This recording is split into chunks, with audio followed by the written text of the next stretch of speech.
Good morning, good afternoon, and good evening, and happy New Year's as well, ladies and gentlemen, wherever you are in the world. Welcome back to The Caring Economy with me, your host, Toby Usnik. We're now in our 19th season.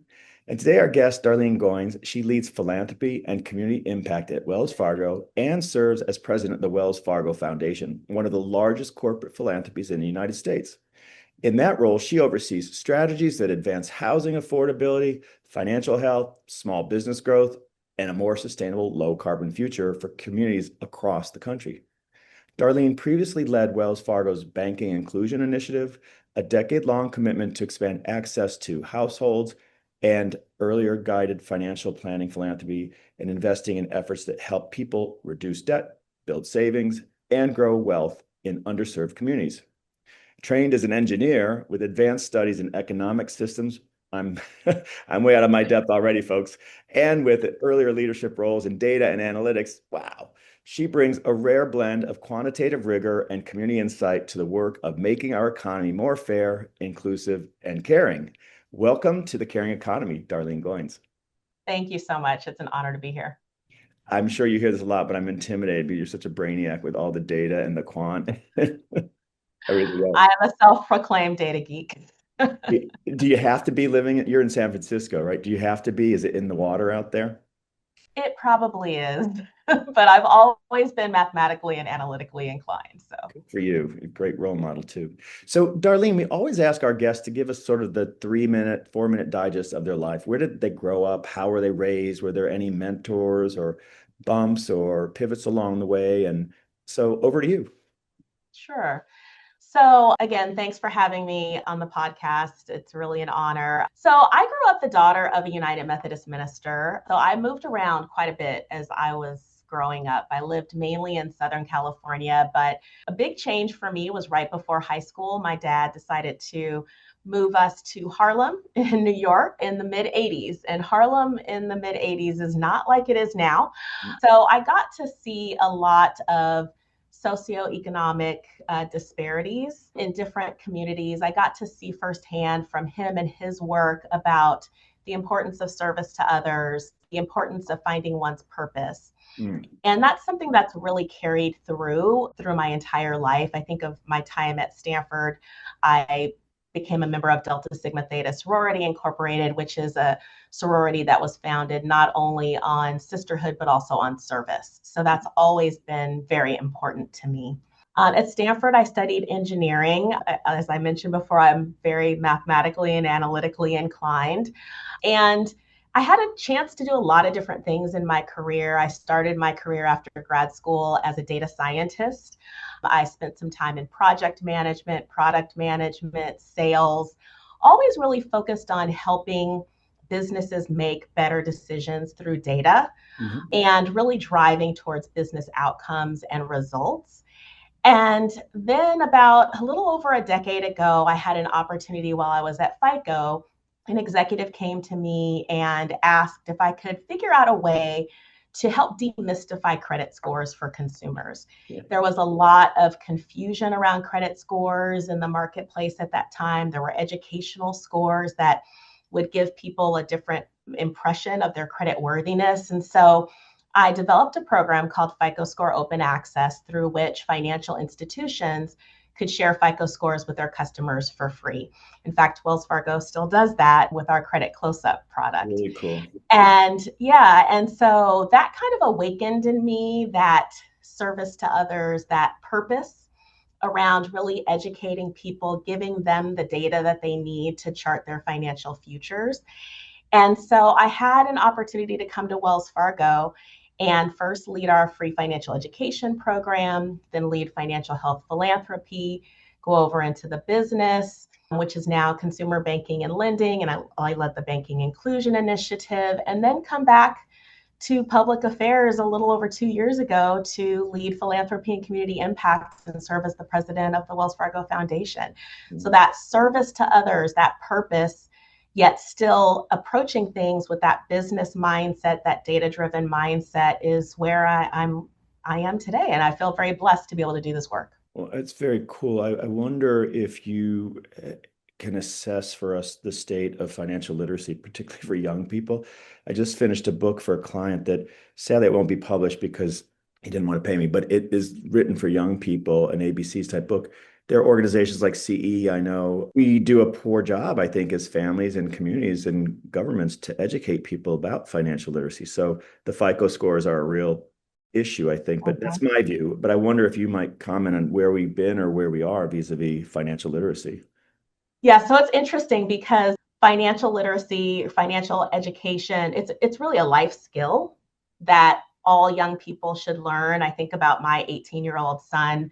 Fortunately, in his freshman year at college, he took a class called Investing for the Future. And they learned all about different financial concepts and FICO scores. And I got an interesting text from him, Mom, did you invent the FICO score? No, I didn't invent it, but I think we need to do more for young people to prepare them, especially when we think about some of the decisions that they're having to make right out the bat as they move into adulthood, Mm, whether it's figuring out how to pay for higher education or how to pay for their first apartment and all of those things. They need to learn that mm. so that they can be more successful as adults. Yeah. I used to do the charity auctions for Council on Economic Education, and the basics, you could teach a 2-year-old the difference between need and want, right? It Yes, starts that basic. absolutely. And then the beauty of compounded interest. I mean, it's something that Hmm. if you get it, you understand why you're not going to buy the $10 latte at Starbucks when you're 15 years old and save some of that for later. Exactly. So now I digress. But anyway, so the data piece, I'm reminded Jack Welch at GE back in the day is attributed, this quote's attributed to him, but I'm sure others have said it before. In God we trust, all others bring data. So can you say a little bit about why data? There's the fun mathematical aspect of it, but you've seen how it really matters, right? Yes, data is it's facts, right? And so I think it's very important to really be grounded in facts, be grounded in root causes behind things, and approach different strategies and opportunities with that knowledge in mind. Otherwise, you could be throwing a strategy at a problem that makes absolutely no sense. And ultimately, we want to see change. We want to see positive outcomes for communities. So I think it's really important to think through the data aspect as we're making different philanthropic investment decisions. To that point, you had 10 years, I believe, right, with the Banking and Inclusion Initiative. How did you measure success with that? What were some of the tricky things that were hard to, get through, or how did you have your breakthrough moments? Because, that work needs to keep going, but I do see progress. I have a friend who used to run a similar group at JP Morgan, and there's a real commitment from the top down, but above the Mhm. commitment, you need to have the boots on the ground. And I wonder what sort of lessons you gleaned. Sure. So, with the Banking Inclusion Initiative, which we launched back in 2021, we really saw coming out of the pandemic the uneven impact on different communities. And if you think about that time, we had economic impact payments that were coming from the government that were just a real safety net for families that were struggling during the pandemic. But those payments first went to people who had bank account information on file at the IRS. And so if you didn't have a bank account, you had to wait. You had to wait for a check to come. And that wait was really hard on a lot of households. According to the most recent FDIC study, there's over 5 million households that are unbanked, meaning they don't have a checking or Mhm. savings account with a financial institution. And so those people had to wait for a check, and they had to figure out how they were going to get the check cashed. So probably going to a check cashing place, and that's eating into the funds, the much needed funds. And so we felt like we could do more, and we should do more as one of the largest financial institutions in the country. We could use our size, our scale, our resources, our relationships to make a difference for those over 5 million unbanked households, as well as the nearly 20 million underbanked households Right. in the country.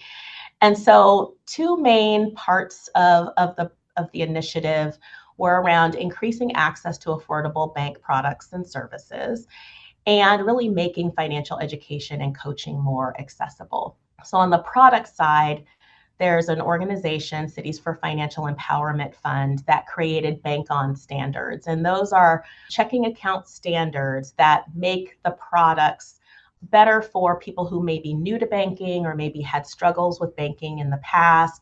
Things like low monthly fees, no overdrafts, other features that, access to online banking, things like that. In fact, I just took my 18-year-old to open a our bank on certified account over the winter break. It's called Clear Access Banking. And so we really increased the promotion of bank on certified accounts, of clear access banking, to make sure that unbanked households knew that there was a solution for them. We looked at working with different partners to do different types of promotion to reach the unbanked population. So that was one key piece of that initiative. The other key piece was around making financial education and coaching more accessible. And there we worked with an organization, national nonprofit called Operation Hope. And they have a really interesting model called Hope Inside. So they hire and train financial coaches, and then they put them inside different institutions. So it might be in a workplace, or in a faith-based organization, or inside of a bank branch. And so we worked with them to put their financial coaches, put Hope inside Wells Fargo. And so we now have 40 Hope Inside centers. So they have their coaches that are co-located with our bankers and our bank branches in low and moderate income communities.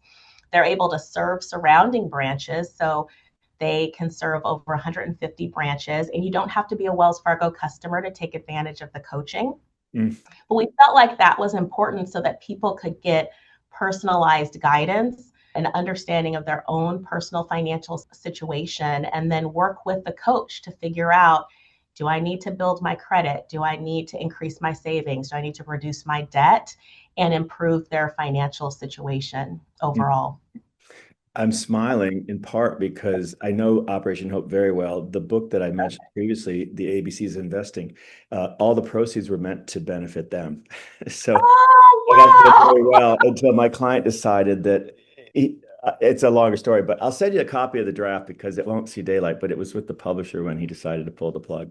Oh, That's my chagrin. God. They, as you know, they're the biggest national organization for financial literacy, and we're already anticipating the Mhm. Spanish edition because that's another underserved community, as you well know. Absolutely. So they're a Absolutely. great shout out to Operation Hope for sure.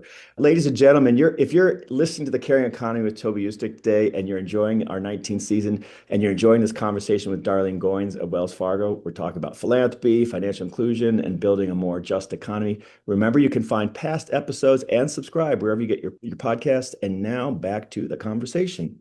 So I wanted to ask you about affordable housing. I'm on an advisory board here for our community foundation in the Hudson Valley, and I know that in most communities across the country, but certainly ours, affordable housing was one of the top three concerns, up Mhm. there with food security, usually transportation, Mhm. childcare. What are you seeing in terms of signs of optimism in this space? Because it is nationwide, it's a challenge. It is. It's one of the biggest issues I think facing our country is the housing supply and affordable housing supply. And so we definitely have a focus on housing affordability as well as housing access.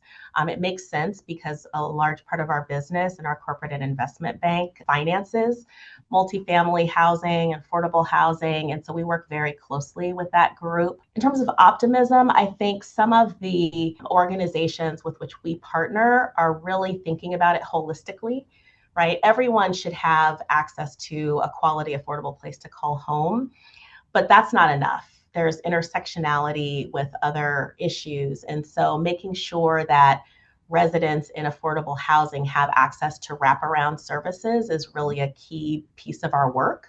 I think about here in San Francisco with the Sunnydale development with Mercy Housing California, our corporate and investment bank came in with the financing for that housing development, as well as financing for a community hub that helps create that sense of community for the residents.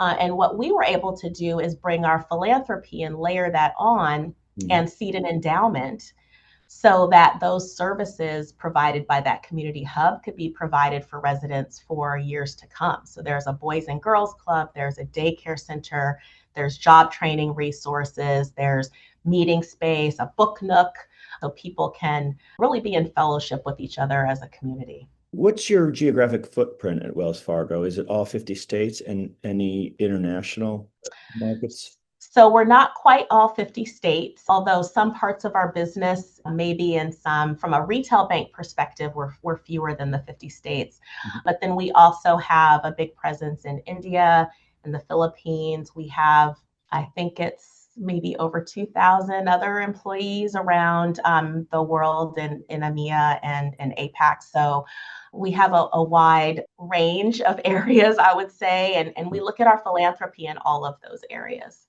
And do you do matching gifts for your employees in the philanthropy? So we have a program called Community Care Grants, and we reward not only givers, but doers. So we want it to be more equitable. We know that not everyone may have extra income to be able to donate, but they might have time for them to volunteer. And so our employees can earn community care grants that they can then direct to different nonprofits. I love that because, as you say, it's not as easy for some people to do that. And in certain parts of the world, I know from having run CSR, building and running CSR at Christie's, each country is quite different. You know, you don't have the 990s and you don't have the Mhm. IRS and auditing. We did talk about this in advance, but I wonder if you might want to talk a little bit about AI. I didn't note it, but it's everything everywhere all at once today. So I wonder if you're comfortable talking a little bit about it. I'd love to know what your thoughts and reflections are, perhaps just personally, but or professionally, how it's coming into play at Wells Fargo and the foundation. Well, I'm definitely not an AI expert. I do use it quite often as a productivity tool, but we also are doing some investments in AI for nonprofits. So, helping them think about how AI can make the services that they're providing more efficient. When we think about financial coaching, are there ways for AI to come in and help with that personalization, maybe more at scale, because financial coaching is a pretty high touch, expensive intervention, but are there ways to use AI? So we are exploring different uses. We're funding some AI pilots with some nonprofits, but again, I am not an AI expert by any means. Yeah, no, I mean that nobody is. That's the thing. And I everyone know. has been dealing with it, even they don't want to recognize it. For over 10 years, we've had Siri and Alexa and playlists. And Mm-hmm. again, since Mm-hmm. you're in San Francisco, you're probably more tuned to it. But I've been teaching for 3 years now, AI 101, just a basic Mm-hmm. self-taught. And I'm very committed to AI literacy. It's just as tantamount in my mind as financial literacy because you can't Mm-hmm. prepare the child, the student, the professional of tomorrow without exposure to these things. So Right. I'll talk to more Absolutely. line. Maybe I could do a partnership with you because it's not always about money, right? It's about, as you said, with your volunteerism or your matching gifts, you find ways to do it. But also there's, people have so many skills and will to help. Mm-hmm. And Right. AI married with that, in my experience, it's not just about writing a check to a nonprofit. It's also about helping them. They're usually shortly staffed and stretched, Mm-hmm. but if you can help them find efficiencies for sure, but then strategize and think even more broadly, more creatively, the world opens up, has been my experience. And I have to believe out there, it's the home of tech, right? So you've got so many forces to tap into, I think. Also, it seems my observation, and so it might be biased, but it Mhm. seems like Wells Fargo is really firing all pistons. They weren't on the radar in New York, at least in the same way as JP Morgan or Citi. And you seem to be in really good growth mode versus even like BNY Mellon, you don't hear as much about now. And I don't want you to bash a competitor, but is my observation correct that you're in a good trajectory? I think everyone here is really excited about our growth potential, and I think we have a lot of upside. I'll just say that. Yeah, I know. That's good. Good. Let's keep that going. And I love what your work is doing with the bank and for the bank because then you take others with you, right? It's that collective lift, the rising tide. Absolutely. My last question is one we always ask people, which is the pearls of wisdom or the mantras you have in life. would you tell your younger self, or what do you find yourself often telling both young people who want to be you, so to speak, when they grow up, but also those who might be mid-career or later and been disrupted and trying to figure out what's next? Any sort of reflections or words of wisdom? Yes, a few things. So I often tell people who are earlier in their career to be willing to take risks and say yes to the next opportunity, because you never know how that next opportunity might change things for you. I mean, I think about when I was asked to create FICO Score Open Access, or what became FICO Score Open Access. I was nervous about it because we had tried and failed at other times to do something similar, but I took a different approach to it. And thank goodness I said yes, because it really changed my whole career. I never Big would have time. ended up in philanthropy. Yes. So it's very important to be willing to take risks and say yes to the next opportunity. I also encourage people to really be their authentic selves, because if you're trying to fit into somebody else's box, you're probably not going to do it very well. So it's better to just be yourself. And you're really doing your employer a disservice if you're not your authentic self, because those different perspectives really are meaningful, and having all of those around the table. And then I guess the last thing is listen, be willing to seek understanding. When I think about our work in philanthropy, we don't have all the answers. The communities have the answers. And so really listening very thoughtfully and responding and co-designing with community is essential. I love that. I mean, really, philanthropy can't be the solution. And you need all hands on deck with things like affordable housing and food security. It's also more fun that way, right? Absolutely. But like you, I'm a private sector guy. I've just seen such bench strength and accountability and rigor Mhm, in the private mhm. sector that is a lovely complement to what I've seen in government and in nonprofit space. I do have one. I want to circle back to the beginning. I meant to ask you, so what about your mom? Your dad was a minister. What was your Yes. mom's influence and role like when you were growing up? So she was a she did not work outside of the home. She was focused on raising the kids and being the first lady of the church. She's also a beautiful singer, and so they were in ministry together. Awesome. I love that story. Mhm. Ladies and gentlemen, I'm so grateful today. We had a wonderful sit down with the president of the Wells Fargo Foundation and the woman who really leads the charge there with all things good in my mind, Darlene Goins. Darlene, thank you so much for coming on. Good luck, continued success, keep expanding and growing and taking others in your wake. It's very, very inspiring. Thank you so much, Toby.